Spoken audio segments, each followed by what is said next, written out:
मंगलमूर्ती मोरया। श्रीमद् भागवत महापुराण की जय। श्री वेदव्यास भगवान की जय। श्री शुक भगवान की जय। श्री गोपाल कृष्ण भगवान की जय। ओम नमो भगवते वासुदेवाय।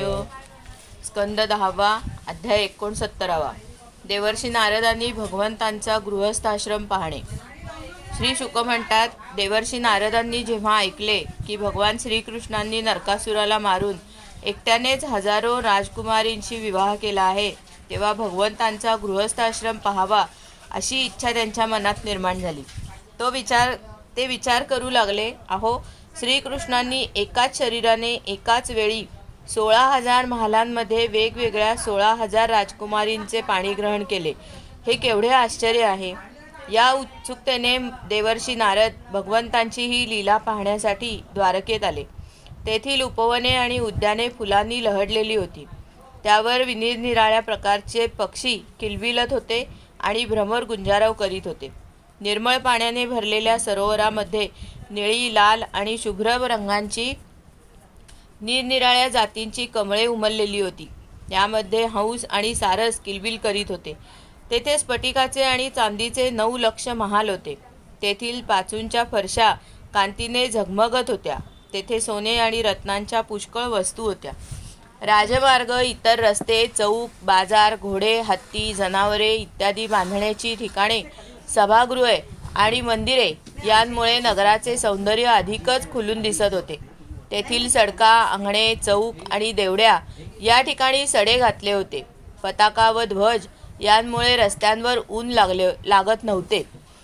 त्या द्वारका नगरीत श्रीकृष्णांचे अत्यंत सुंदर असे अंतःपुर होते. सर्व लोकपाल त्यांची पूजा आणि प्रशंसा करीत असत. ते निर्माण करण्यामध्ये विश्वकर्म्याने आपले सारे कौशल्य पणाला लावले होते. त्या अंतःपुरात भगवंतांच्या राण्यांचे 16,000हून अधिक शोभिवंत महाल होते. त्यापैकी एक विशाल भवनामध्ये देवर्षी नारदांनी प्रवेश केला. त्या महालात पोवळ्यांचे खांब, वैदुर्य मण्यांच्या उत्तम फळ्या आणि इंद्रनील मण्यांच्या भिंती झगमगत होत्या. तसेच तेथील फरशा चमकदार इंद्रनील मण्यांच्या बनवलेल्या होत्या. विश्वकर्म्याने पुष्कळसे असे चांदवे बनवलेले होते की ज्यांना मोत्यांच्या माळा लावल्या होत्या. तेथे रत्नजडित हस्तिदंत आसने आणि पलंग होते. गळ्यात सोन्याचे हार घातलेल्या आणि सुंदर वस्त्रांनी नटलेल्या दासी, तसेच अंगरखे व पगडी घातलेले आणि रत्नजडित कुंडले धारण केलेले सेवक त्या महालांची शोभा वाढवत होते. अनेक रत्नजडित दिवे आपल्या झगमगाटाने त्यातील अंधकार नाहीसा करीत होते. अगुरू धूप घातल्यामुळे झरोक्यातून धूर बाहेर पडत होता. तो पाहून रंगबिरंगी रत्नमय सज्जांवर बसलेले मोर ते ढग आहेत असे वाटून मोठ्याने केकारव करीत थुईथुई नाचू लागत.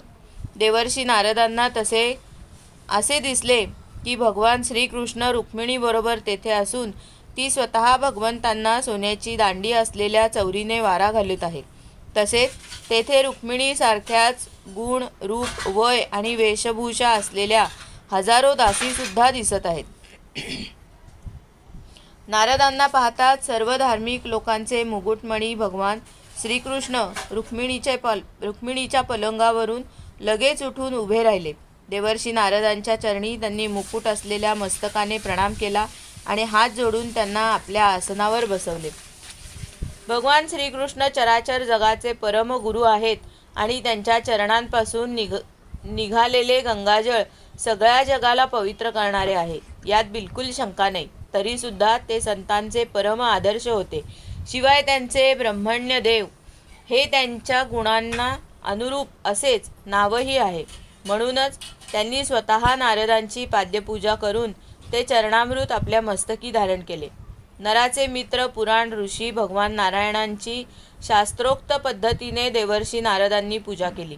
नंतर अमृतापेक्षाही मधुर व मोजक्या शब्दांनी त्यांचे स्वागत करून त्यांना म्हटले, प्रभो, आपण स्वतः समग्र ज्ञान, वैराग्य, धर्म, यश, श्री आणि ऐश्वर्याने परिपूर्ण आहात.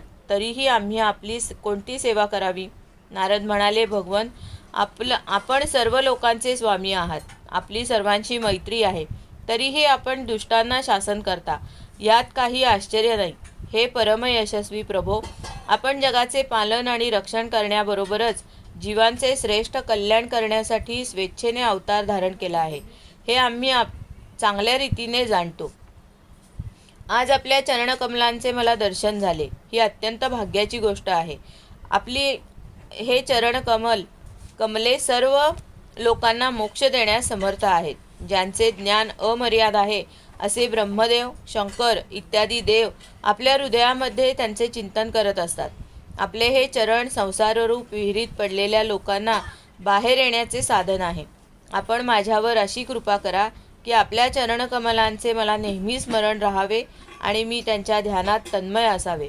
परीक्षिता, यानंतर देवर्षी नारद, योगेश्वरांचे सुद्धा ईश्वर अशा भगवान श्रीकृष्णांच्या योगमायेचे रहस्य जाणून घेण्यासाठी त्यांच्या दुसऱ्या पत्नीच्या महालात गेले.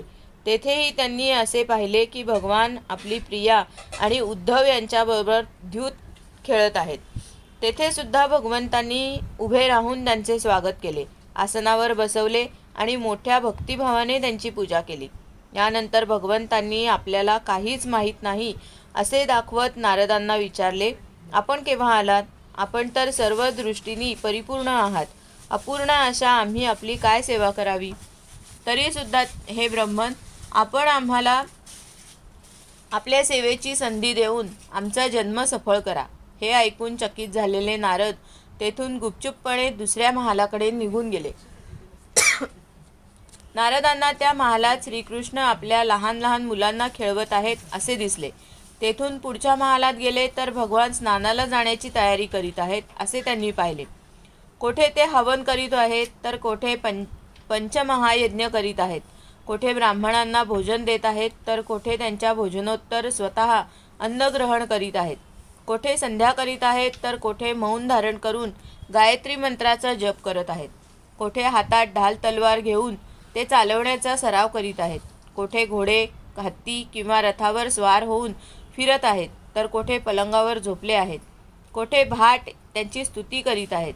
एखाद्या महालात उद्धव इत्यादी मंत्र्यांबरोबर राजकीय विषयावर चर्चा करत आहेत तर कोठे उत्तमोत्तम स्त्रियांसमवेत जलक्रीडा करत आहेत, कोठे वस्त्रालंकारांनी सुशोभित अशा गायींचे श्रेष्ठ ब्राह्मणांना दान करीत आहेत तर कोठे मंगल अशा इतिहास पुराणांचे श्रवण करत आहेत, कोठे आपल्या प्रियेबरोबर हास्यविनोद करत आहेत तर कोठे धर्मशास्त्राचा अभ्यास करत आहेत, कोठे अर्थार्जन चालू आहे तर कोठे धर्माला अनुकूल अशा विषयांचा उपभोग घेत आहेत, कोठे एकांतात बसून प्रकृतीच्या पलीकडे असणाऱ्या पुरुषांचे ध्यान करत आहेत तर कोठे गुरुजनांना त्यांच्या इच्छेनुसार हवे ते अर्पण करून त्यांची सेवा शुश्रूषा करीत आहेत.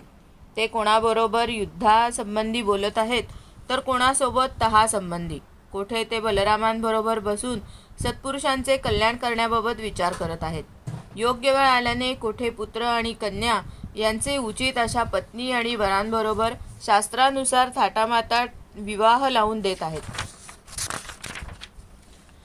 कोठे सासरी चाललेल्या कन्यांना निरोप देत आहेत तर कोठे त्यांना बोलवण्याच्या तयारीत आहेत. योगयोगेश्वर श्रीकृष्णांचे हे थाटमाट पाहून लोक आश्चर्यचकित होत होते. कोठे मोठमोठे यज्ञ करून सर्व देवतांचे पूजन करीत तर कोठे विहिरी, बगीचे, मठ इत्यादी बांधून पूर्त धर्माचे आचरण करीत आहेत, कोठे श्रेष्ठ यादवांच्या समवेत घोड्यावर बसून यज्ञाला योग्य पशूंची शिकार करीत आणि काही वेळा लोक अंतःपुरे इत्यादी ठिकाणी सर्वांचे मत जाणून घेण्यासाठी गुप्त वेशात ते योगेश्वर फिरत आहेत. अशा प्रकारे मनुष्यासारखी लीला करीत असलेल्या श्रीकृष्णांच्या योगमायेचे वैभव पाहून नारद हसत हसत त्यांना म्हणाले, हे योगेश्वरा, ब्रह्मदेव इत्यादी मायावींना सुद्धा दिसण्यास कठीण अशी योगमाया आपल्या चरणकमलांची सेवा केल्याने स्वतःच आमच्याबरोबर प्रगट झाली आहे. हे भगवंता, मला आता निरोप द्या. यानंतर आपल्या सुयशाने परिपूर्ण असलेल्या त्रिभुवनात मी आपल्या त्रिभुवनाला पावन करणाऱ्या लीलेचे गायन करीत विहार करीन. श्रीकृष्ण म्हणाले, नारद मुनी, मीच धर्माचा उपदेशक, पालन करणारा आणि त्यांचे अनुष्ठान करणाऱ्यांना अनुमोदन देणाराही आहे. म्हणून जगाला धर्माचे शिक्षण देण्याच्या उद्देशानेच मी अशा प्रकारे धर्माचरण करतो. वत्सा, या मायेने तू मोहित होऊ नकोस. श्री शुक म्हणतात, अशा प्रकारे भगवान श्रीकृष्ण गृहस्थाश्रमातील लोकांना पवित्र करणाऱ्या श्रेष्ठ धर्माचे आचरण करीत आहेत. सर्व प्रासादातून ते एकटेच वावरत आहेत असे नारदांनी पाहिले. अनंत शक्ती असणाऱ्या श्रीकृष्णांच्या योगमायेचे परम ऐश्वर्य वारंवार पाहून देवर्षी नारदांच्या आश्चर्याला आणि कुतूहलाला सीमाच राहिली नाही. धर्म, अर्थ आणि काम या पुरुषांच्या ठायी श्रद्धा असणाऱ्या श्रीकृष्णांनी नारदांचा चांगला सन्मान केला. त्यामुळे आनंदित होऊन भगवंतांचे स्मरण करीत ते तेथून निघून गेले. राजन, भगवान नारायण सगळ्या जगाच्या कल्याणासाठी आपल्या अचिंत्य मायेचा स्वीकार करून मनुष्यासारख्या लीला करीत 16,000हून अधिक पत्न्यांच्या लज्जायुक्त आणि प्रेमपूर्ण नजरांनी तसेच मंद स्मितहास्यांनी केलेली सेवा घेऊन त्यांच्याबरोबर रममाण होत आहेत. परीक्षिता, विश्वाची उत्पत्ती, स्थिती आणि प्रलयाचे परम कारण असणाऱ्या श्रीकृष्णांनी ज्या लीला केल्या त्या दुसऱ्या कोणीही करू शकणार नाही. जे त्यांच्या लीलांचे गायन श्रवण करतात आणि गायन श्रवण करणाऱ्यांना उत्तेजन देतात त्यांच्या ठिकाणी मोक्षाला मार्गस्वरूप अशा भगवंतांविषयी भक्ती उत्पन्न होते. अध्याय 69 समाप्त. गोपाल कृष्ण भगवान की जय. हरये नमः, हरये नमः, हरये नमः. मंगलमूर्ती मोरया.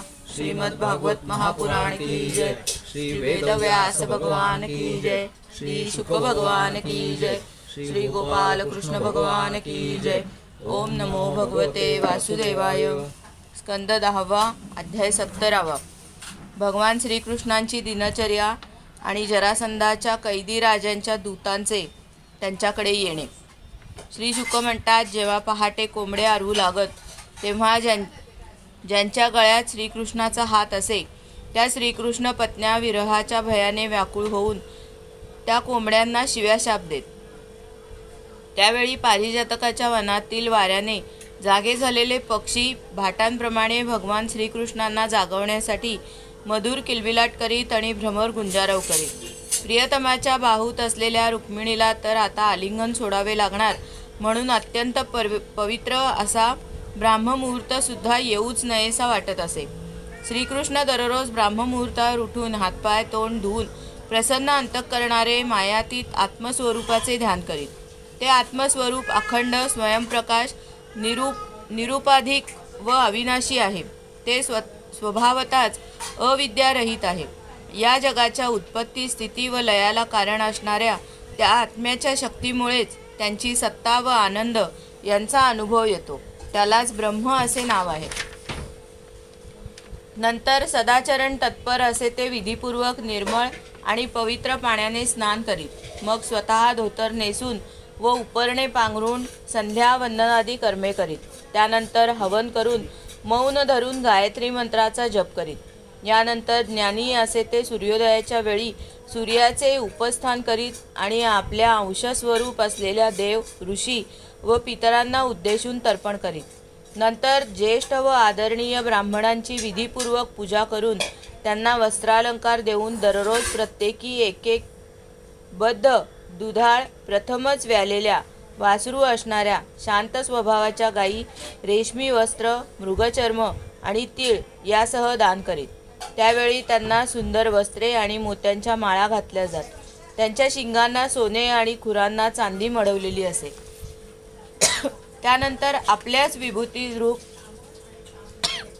असलेल्या गायी ब्राह्मण, देवता, वडील माणसे, गुरुजन आणि सर्व प्राण्यांना प्रणाम करून मंगल वस्तूंना स्पर्श करीत. परीक्षित, भगवंत जरी या मनुष्य लोकाचा अलंकार असले तरी सुद्धा ते आपली दिव्य वस्त्रे, अलंकार, फुलांचे हार आणि चंदन इत्यादी वस्तूंनी स्वतःला अलंकृत करीत. यानंतर ते तूप आणि आरशात आपले मुख पाहत. गाय, बैल, ब्राह्मण आणि देवता यांचे दर्शन घेत. मग पुरवासी आणि अंतःपुरात राहणाऱ्या चारही वर्णाच्या लोकांच्या कामना पूर्ण केल्यानंतर आपल्या अन्य प्रजेची इच्छापूर्ती करून त्यांना संतुष्ट करीत आणि या सर्वांना प्रसन्न पाहून स्वतः आनंदित होत.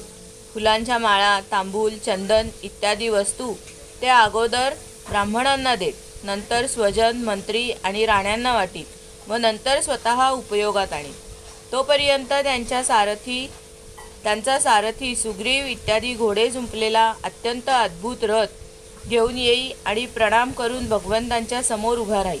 यानंतर ते सात्यकी आणि उद्धवासह आपल्या हाताने सारथ्याचे हात पकडून सूर्य ज्याप्रमाणे उदयाचलावर आरूढ होतो त्याप्रमाणे रथावर स्वार होत। त्यावेळी अंतःपुरातील स्त्रिया लज्जा आणि प्रेमपूर्ण नजरेनी त्यांच्याकडे पाहत आणि मोठ्या कष्टाने त्यांना निरोप देत। तेव्हा भगवान स्मितहास्य करून त्यांचे मन बरोबर घेऊन महालाच्या बाहेर पडत। परीक्षिता, त्यानंतर भगवान श्रीकृष्ण सर्व यादवांसह सुधर्मा नावाच्या सभेत प्रवेश करीत। जे लोक त्या सभेत बसत त्यांना तहान, भूक, शोक, मोह आणि जरा मृत्यू हे 6 विकार बाधत नसत। भगवान तेथे जाऊन जेव्हा श्रेष्ठ सिंहासनावर विराजमान होत तेव्हा त्यांच्या अंगकांतीने सर्व दिशा उजळून जात। जसा आकाशात तारकांनी वेढलेला चंद्र शोभून दिसतो त्याप्रमाणे श्रेष्ठ यदुवीरांच्या मध्ये यदुपती श्रीकृष्ण शोभून दिसत। राजा, सभेमध्ये विदूषक निरनिराळ्या प्रकारच्या हास्य विनोदांनी, नटाचार्य अभिनयांनी आणि नर्तकी कलापूर्ण नृत्यांनी अशा वेगवेगळ्या प्रकारे भगवंतांची सेवा करीत। त्यावेळी मृदुंग, वीणा, पखवाज, बासरी, झांज आणि शंख या वाद्यांचा घोषात सूत, मागध व भाट नाचत आणि गात आणि भगवंतांची स्तुती करत। काही वेदवेत्ते ब्राह्मण तेथे बसून वेदमंत्रांचे विवेचन करीत आणि काही जण पवित्र कीर्ती राजांची चरित्रे ऐकवीत। एके दिवशी तेथे एक नवीन मनुष्य आला। द्वारपालांनी भगवंतांना तो आल्याची सूचना देऊन त्याला सभागारात आणले। त्या मनुष्याने भगवान श्रीकृष्णांना हात जोडून नमस्कार केला आणि त्या राजांचे दुःख सांगितले की जे 20,000 राजे जरासंधाच्या दिग्विजयाच्या वेळी त्याला शरण आले नव्हते त्यांना जरासंधाने बळजबरीने कैद करून एका किल्ल्यात ठेवले होते। हे भगवान श्रीकृष्ण, आपले स्वरूप कोणालाही न कळणारे आहे। जे आपल्याला शरण येतात त्यांचे सर्व भय आपण नाहीसे करता। हे प्रभो, आमची भेद बुद्धी नाहीशी झालेली आहे। आम्ही संसारामुळे भयभीत होऊन आपल्याला शरण आलो आहोत। हे भगवन, बहुतेक लोक निषिद्ध कर्मे करण्यात गुंतलेले असतात। ते आपण सांगितलेली आपली उपासनारूप कल्याणकारी कर्मे करीत नाहीत। जीवनासंबंधी आशा अभिलाषांमध्ये भ्रमाने भटकत असतात। जे बलवान असे आपण कालरूपाने त्यांची जीवनाची आशा तत्काळ धुळीला मिळवता त्या कालरूप आपल्याला आम्ही नमस्कार करतो। जगदीश्वर, अशा आपण जगामध्ये संतांचे रक्षण आणि दुष्टांना शासन करण्यासाठी बलरामांसह अवतार घेतला आहे। असे असता हे प्रभो, एखादा राजा आपल्या आज्ञेविरुद्ध वागून आम्हाला दुःख देतो की आमचीच कर्मे आम्हाला दुःख देत आहेत हे आम्हाला कळत नाही। हे प्रभो, राज्योपभोगाचे सुख विषय साध्य असून स्वप्नाप्रमाणे क्षणभंगूर आहे। तरीही नेहमी भयग्रस्त अशा नाशवंत शरीराने आम्ही हे ओझे ओढतोच। तुमच्याच मायेमुळे अत्यंत दीनवाणे झालेले आम्ही निष्काम भक्तांना तुमच्यापासून मिळणारे आत्मसुख सोडून अकारण हे कष्ट भोगत आहोत। हे भगवन, आपले चरण शरणागताचे दुःख नाहीसे करणारे आहे। म्हणून आपणच जरासंधरूप कर्माच्या बंधनातून आम्हाला सोडवा। हे प्रभो, त्या एकट्याजवळ 10,000 हत्तींचे बळ आहे आणि जसा सिंह मेंढ्यांना जरबेत ठेवतो त्याप्रमाणे त्यांनी आम्हाला आपल्या वाड्यात बंदिस्त करून ठेवले। हे चक्रपाणी, आपण जरासंधाशी 18 वेळा युद्ध करून 17 वेळा त्याचा पराभव करून त्याला सोडून दिले, परंतु एक वेळ त्याने आपल्यावर विजय प्राप्त केला। आपला पराक्रम अनंत आहे हे आम्ही जाणतो। असे असूनही साधारण माणसासारखे वागत आपण पराभूत झाल्याचा अभिनय केलात, परंतु यामुळे त्याची घमेंड वाढली। कधीही जिंकले न जाणारे हे भगवन, आपली प्रजा असलेल्या आम्हाला तो त्रास देणार नाही असे करावे। दूत म्हणाला, जरासंधाचे बंदी असलेले राजे आपल्या पायाशी शरण आले आहेत आणि ते आपले दर्शन घेऊ इच्छितात, तरी आपण त्या दीनांचे कल्याण करावे। श्री शुक म्हणतात, राजांचा दूत असे सांगत होता तेवढ्यात सोनेरी जटा असलेले परम तेजस्वी देवर्षी नारद सूर्योदय व्हावा तसे तेथे येऊन पोहोचले।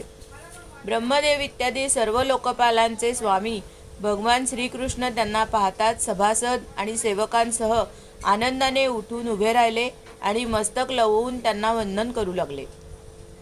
देवर्षी नारद जेव्हा आसनावर बसले तेव्हा भगवंतांनी त्यांची विधीपूर्वक पूजा केली आणि आपल्या श्रद्धेने त्यांना संतुष्ट करीत मधुर वाणीने ते म्हणाले, हे देवर्षे, सध्या तिन्ही लोकांचे कुशल आहे ना? आपण तिन्ही लोकांमध्ये जात असता. यामुळेच आम्हाला आपल्याकडून सर्वांची खुशाली समजते. ईश्वराने रचलेल्या तिन्ही लोकांमधील अशी कोणती घटना नाही की जी आपल्याला माहीत नाही. म्हणून आम्ही तुम्हाला विचारतो की पांडवांचे यावेळी काय चालले आहे. श्री नारद म्हणाले, हे सर्वव्यापी अनंता, आपण विश्वाचे निर्माते असणाऱ्या ब्रह्मदेव इत्यादींना सुद्धा कळण्यास कठीण अशी आपली माया मी अनेक वेळा पाहिली आहे.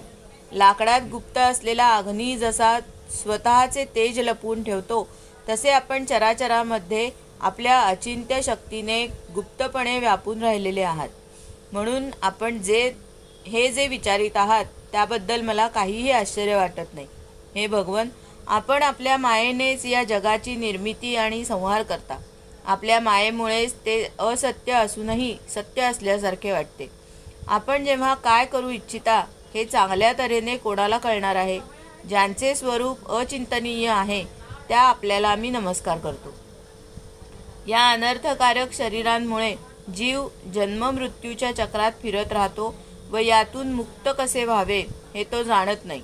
वास्तविक त्याच्याच हितासाठी आपण नाना प्रकारचे लीलावतार धारण करून आपल्या पवित्र यशाचा दीप प्रज्वलित करता. त्या आपणास मी शरण आलो आहे. प्रभो, आपण स्वतः परब्रह्म असून माणसासारखी लीला करीत मला विचारित आहात. म्हणून मी आपला आतेभाऊ आणि भक्त राजा युधिष्ठिर काय करू इच्छितो ते सांगतो. आपल्या पूजेला योग्य अशी श्रेष्ठ संपत्ती मिळावी म्हणून राजा युधिष्ठिर यज्ञात श्रेष्ठ असा राजसूय यज्ञाने आपली आराधना करू इच्छितो. आपण त्याला संमती द्यावी. हे भगवन, त्या श्रेष्ठ यज्ञामध्ये आपले दर्शन घेण्यासाठी देव आणि यशस्वी राजे येणार आहेत. हे प्रभो, ब्रह्मस्वरूप अशा आपले श्रवण, कीर्तन आणि ध्यान केल्याने अंत्यज सुद्धा पवित्र होतात. तर मग जे आपले दर्शन आणि स्पर्श प्राप्त करून घेतात त्यांच्याबद्दल काय सांगावे.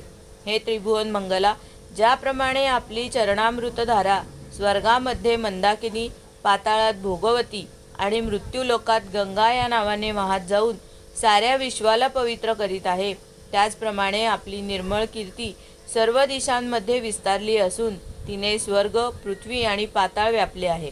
श्री शुक म्हणतात, जरासंधाला जिंकू इच्छिणाऱ्या यादवांना नारदांचे हे म्हणणे पसंत पडले नाही. तेव्हा श्रीकृष्ण स्मितहास्य करीत अतिशय गोड वाणीने उद्धवाला म्हणाले. श्रीकृष्ण म्हणाले, उद्धवा, तू माझा सुहृद, दिव्य नेत्र आणि राजनीती चांगल्या प्रकारे जाणणारा आहेस. म्हणून याविषयी काय करावे ते तू सांग. तुझ्या म्हणण्यावर आमची श्रद्धा आहे, म्हणून तुझ्या सल्ल्यानुसारच आम्ही वागू. उद्धवाने पाहिले की आपले स्वामी सर्वज्ञ असूनही अजाणत्यासारखे सल्ला विचारत आहेत. तेव्हा त्यांची आज्ञा शिरोधार्य मानून तो म्हणाला.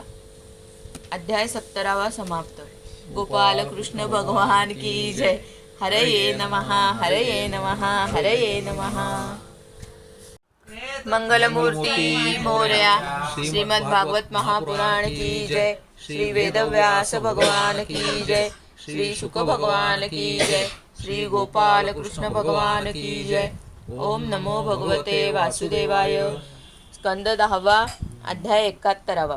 श्रीकृष्णांचे इंद्रप्रस्थाला जाणे. श्री शुक म्हणतात, श्रीकृष्णांचे म्हणणे ऐकून अत्यंत बुद्धिमान उद्धवाने देवर्षी नारद, सभासद आणि श्रीकृष्णांच्या मतावर विचार केला आणि नंतर तो बोलू लागला.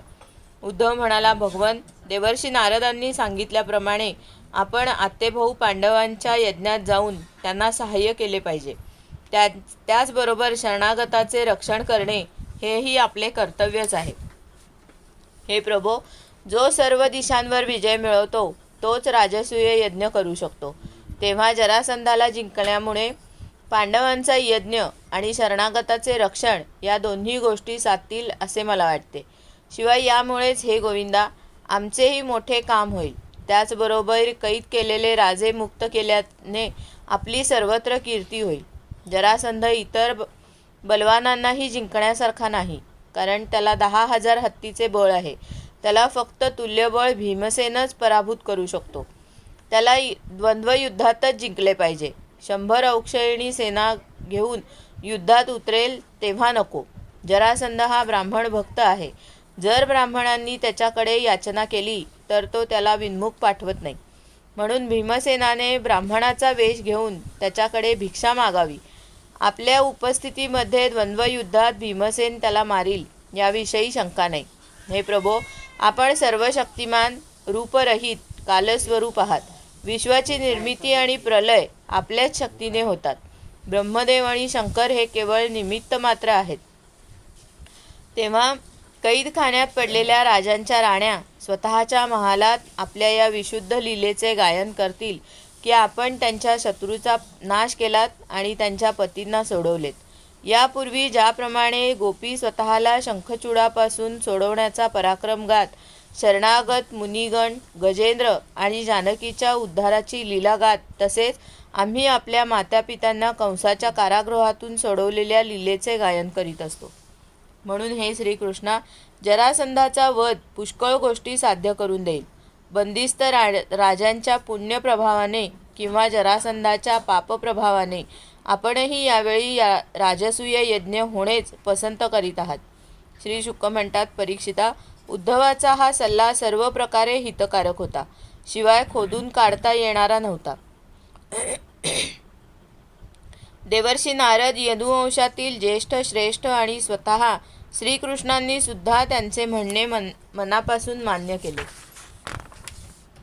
अंतर्यामी भगवान श्रीकृष्णांनी यानंतर वसुदेव इत्यादी गुरुजनांची संमती घेऊन दारुक, जैत्र इत्यादी सेवकांना इंद्रप्रस्थाकडे जाण्यासाठी तयारी करण्याची आज्ञा केली. यानंतर शत्रुसंहारक श्रीकृष्णांनी यदुराज, उग्रसेन व बलरामांची आज्ञा घेऊन मुलाबाळांसह राण्या आणि त्यांच्या सर्व सामान पुढे पाठवले व पाठोपाठ दारुकाने आणलेल्या गरुडध्वज रथावर ते स्वतः आरूढ झाले. त्यानंतर रथ, हत्ती, घोडेस्वार आणि पायदळ यांची प्रचंड सेना घेऊन ते निघाले. त्यावेळी मृदुंग, नगारे, ढोल, शंख आणि रणशिंगांच्या उच्च स्वराने सर्व दिशा दुमदुमून गेल्या. रुक्मिणी इत्यादी श्रीकृष्णांच्या हजारो पतिव्रता पत्न्या आपल्या मुलांसह सुंदर वस्त्रालंकार, चंदन, फुलांचे हार इत्यादींनी नटून थटून डोल्या, रथ आणि सोन्याने मढवलेल्या पालख्यात बसून पतीच्या मागोमाग निघाल्या. यावेळी पायदळ शिपाई हातात ढाल तलवारी घेऊन त्यांचे रक्षण करीत चालले होते. याच प्रकारे त्यांच्या सेवकांच्या स्त्रिया आणि वारांगना चांगल्या प्रकारे वेशभूषा करून गवताच्या झोपड्या, वेगवेगळ्या प्रकारचे तंबू, कनाती, कांबळी तसेच हांतरुण पांघरुण इत्यादी सामग्री बैल, म्हशी, गाढवे आणि खेचरांवर लादून, तसेच स्वतः पालख्या, उंट, छकडे आणि हत्तीणी यावर बसून चालू लागल्या. जसा सुसरी, मगरी आणि लाटांच्या उधळण्याने क्षुब्ध झालेला समुद्र शोभून दिसतो, तशी अतिशय गोंगाट होत असलेली फडफडणाऱ्या मोठ्या मोठ्या पताका, छत्रे, चामरे, श्रेष्ठ शस्त्रास्त्रे, वस्त्रालंकार, मुकुट, कवचे आणि यांनी युक्त आणि दिवसा त्यांच्यावर पडलेली सूर्याची किरणे यांमुळे भगवान श्रीकृष्णांची सेना अतिशय शोभून दिसत होती. नंतर श्रीकृष्णांनी सत्कार केलेले नारद त्यांचा निश्चय ऐकून व त्यांचे दर्शन झाल्यामुळे प्रसन्न झाले. त्यानंतर त्यांनी केलेली पूजा स्वीकारून देवर्षी नारदांनी त्यांना प्रणाम केला आणि त्यांची दिव्य मूर्ती हृदयात धारण करून आकाशमार्गाने प्रस्थान केले. यानंतर भगवान श्रीकृष्ण जरासंधाच्या बंदी राजांच्या दूताला आपल्या मधुर वाणीने आश्वासन देत म्हणाले, दूता, तू तुझ्या राजांना जाऊन सांग की भिवू नका, तुमच्या सर्वांचे कल्याण असो, मी जरासंधाला मारवीन. भगवंतांचा निरोप घेऊन गेलेल्या दूताने त्यांचा संदेश राजांना सांगितला. ते राजे सुद्धा कारागृहातून सुटण्यासाठी भगवंतांच्या दर्शनाची वाट पाहू लागले. नंतर श्रीकृष्ण आनर्त, सौवीर, मरु, कुरुक्षेत्र आणि तेथे जाताना मध्ये लागणारे पर्वत, नद्या, नगरे, गावे, गौळवाडे, खाणी इत्यादी पार करून पुढे जाऊ लागले. भगवान मुकुंद दृषद्वप्ती व सरस्वती नदी पार करून तसेच पांचाळ आणि मत्स्य हे देश मागे टाकून इंद्रप्रस्थाला जाऊन पोहोचले. ज्यांचे दर्शन माणसांना होणे दुर्मिळ आहे ते श्रीकृष्ण जवळ आलेत ही बातमी समजली तेव्हा आचार्य आणि संबंधितासह युधिष्ठिर त्यांच्या स्वागतासाठी नगराच्या बाहेर आला. मंगल गीते गायली जाऊ लागली, वाद्ये वाजू लागली, ब्राह्मण उच्च स्वरात वेदमंत्र म्हणू लागले. इंद्रियांनी मुख्य प्राणाला भेटण्यासाठी आतुरतेने जावे त्याचप्रमाणे धर्मराज अत्यंत आदराने ऋषिकेशांचे स्वागत करण्यासाठी निघाला. श्रीकृष्णांना पाहून युधिष्ठिराचे हृदय अत्यंत स्नेहाने सद्गतीत झाले. पुष्कळ दिवसानंतर आपला प्रियतम भेटल्यामुळे तो पुन्हा पुन्हा त्यांना आपल्या हृदयाशी कवटाळू लागला. लक्ष्मीचे पवित्र निवासस्थान असलेल्या श्रीकृष्णांच्या श्रीविग्रहाला दोन्ही बाहूंनी आलिंगन दिल्यामुळे युधिष्ठिराचे सारे पाप नष्ट झाले. तो परमानंद समुद्रात डुंबू लागला. त्यांच्या डोळ्यातून आनंदाश्रू वाहू लागले. अंग अंग रोमांचित झाले. त्यांना त्या माईक प्रपंचाचे स्मरणही राहिले नाही. त्यानंतर भीमसेनाने मंद हास्य करून आपले मामेभाऊ श्रीकृष्णांना आलिंगन दिले. त्यावेळी झालेल्या आनंदाने आणि प्रेमोत्कर्षाने त्यांची सारी इंद्रिये उचंबळून आली. नकुल, सहदेव आणि अर्जुन यांनी सुद्धा आपले परमप्रियतम आणि अकारण परमहितचिंतक अशा भगवान श्रीकृष्णांना मोठ्या आनंदाने आलिंगन दिले. त्यावेळी त्यांच्याही नेत्रातून अश्रूंचा पूर वाहू लागला. अर्जुनाने भगवान श्रीकृष्णांना पुन्हा आलिंगन दिले. नकुल आणि सहदेवाने अभिवादन केले आणि स्वतः भगवान श्रीकृष्णांनी ब्राह्मणांना आणि कुरुवंशातील वृद्धांना त्यांच्या योग्यतेप्रमाणे नमस्कार केला. कुरु, संजय आणि कैकय देशाच्या राजांनी भगवान श्रीकृष्णांचा सन्मान केला आणि भगवान श्रीकृष्णांनी सुद्धा त्यांचा यथायोग्य सत्कार केला. सूत, मागध, वंदी आणि ब्राह्मण भगवंतांची स्तुती करू लागले. तसेच गंधर्व, नट, विदूषक इत्यादी मृदुंग, शंख, नगारे, वीणा, ढोल आणि शिंगे वाजवून भगवान श्रीकृष्णांना प्रसन्न करण्यासाठी नाचू गाऊ लागले. पुण्यकीर्तीचे चूडामणी अशा श्रीकृष्णांनी अशा प्रकारे आपल्या सुहृद बांधवांसह सर्व प्रकारे सुशोभित केलेल्या इंद्रप्रस्थ नगरीत लोकांकडून स्तुती घेत प्रवेश केला. इंद्रप्रस्थ नगरातील मार्ग हत्तींच्या मदरसाने व सुगंधित पाण्याने सुगंधित झाले होते. जागोजागी रंगबिरंगी ध्वज लावले होते. सोन्याची तोरणे बांधली गेली होती आणि पाणी भरलेले सुवर्ण कलश ठेवलेले होते. नगरातील स्त्री पुरुष स्नान करून नवीन वस्त्रे, अलंकार, फुलांचे हार आणि सुवासिक द्रव्यांनी नटलेले होते. घराघरात फुलांनी सजवलेले दिवे पेटवलेले होते. प्रत्येक घराच्या झरोक्यातून धुपाचा सुगंधी धूर बाहेर पडत होता. त्या घरांवर पताका फडकत होत्या. ज्यांच्यावर सोन्याचे कळस बसवलेले होते अशी चांदीची शिखरे झगमगत होती. अशा प्रकारचे वाडे असलेली पांडवांची राजधानी पाहत भगवान श्रीकृष्ण चालले होते. तरुणींना जेव्हा समजले की मानवी डोळ्यांचे पारणे फेडणारे भगवान श्रीकृष्ण राजमार्गावरून निघाले आहेत तेव्हा त्यांच्या दर्शनाच्या उत्कंठेने त्यांच्या वेण्या आणि नीरगाठी ढिल्या पडल्या.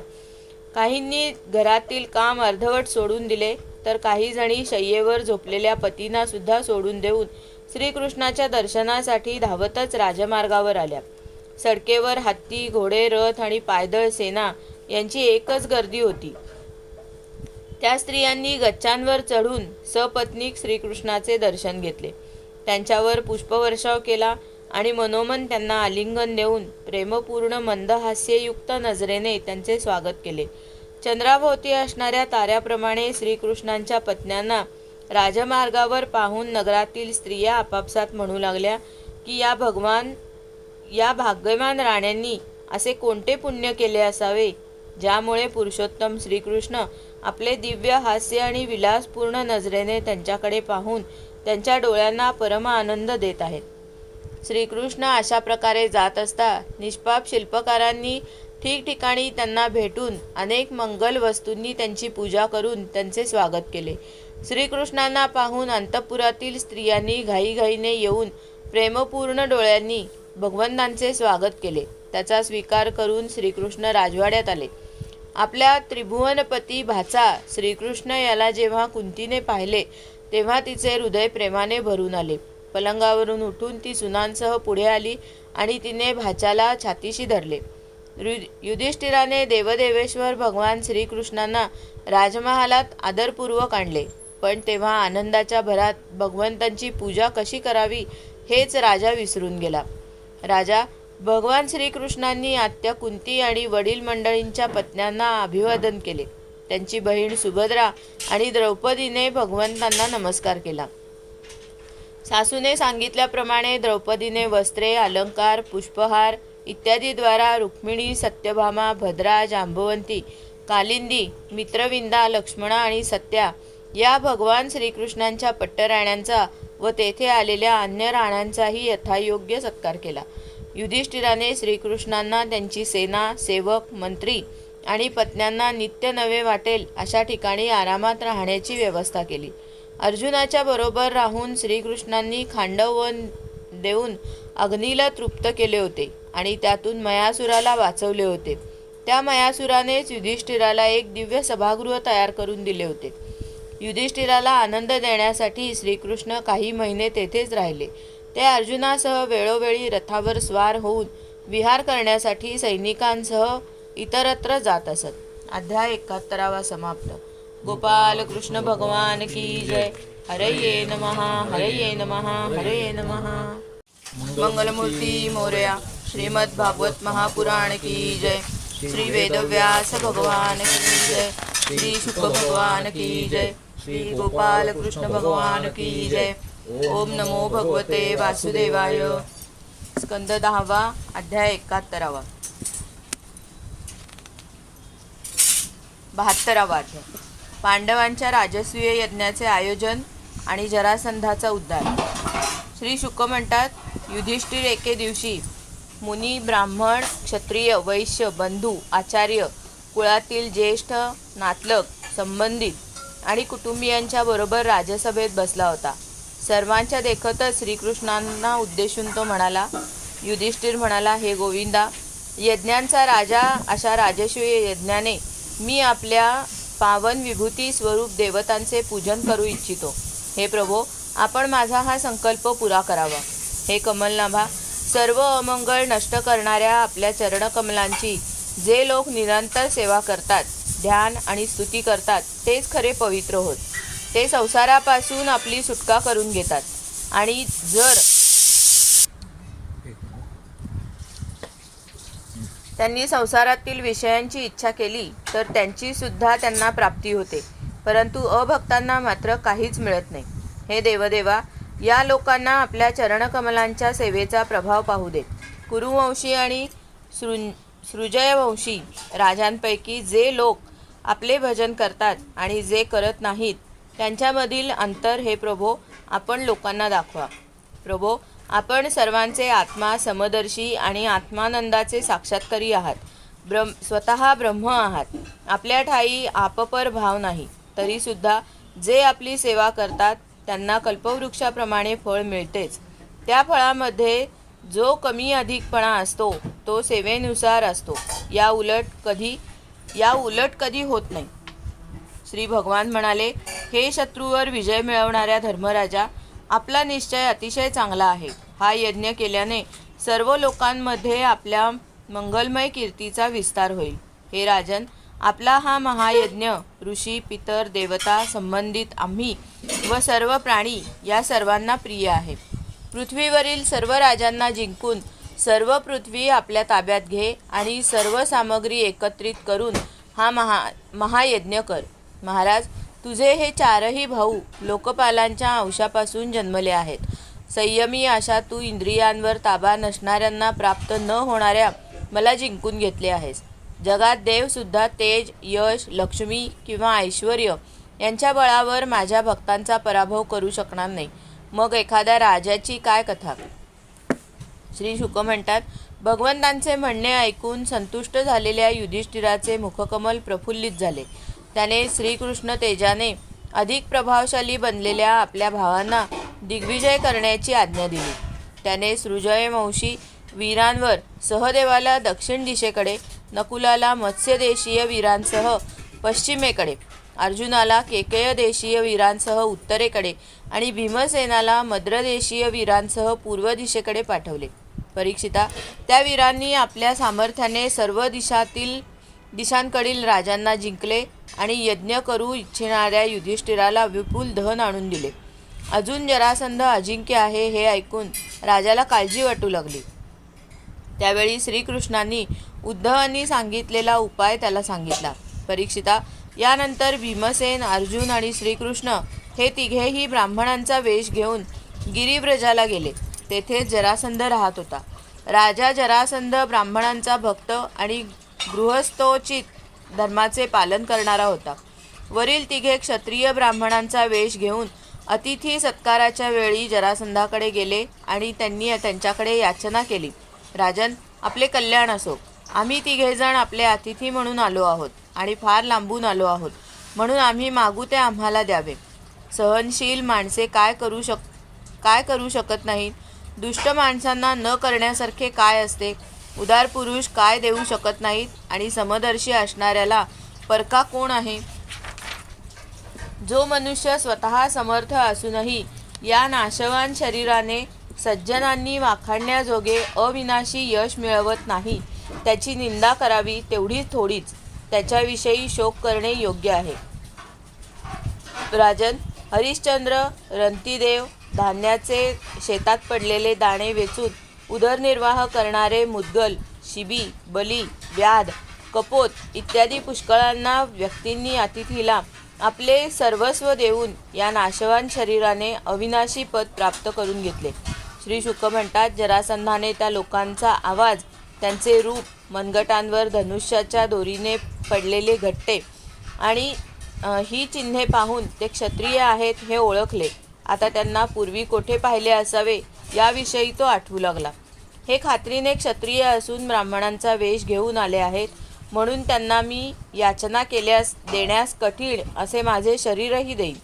भगवंतांनी ब्राह्मणाचा वेश धारण करून बलीचे सारे ऐश्वर्य हिरावून घेतले, तरीसुद्धा त्याची सगळीकडे पसरलेली पवित्र कीर्ती आजसुद्धा ऐकवीत आहे.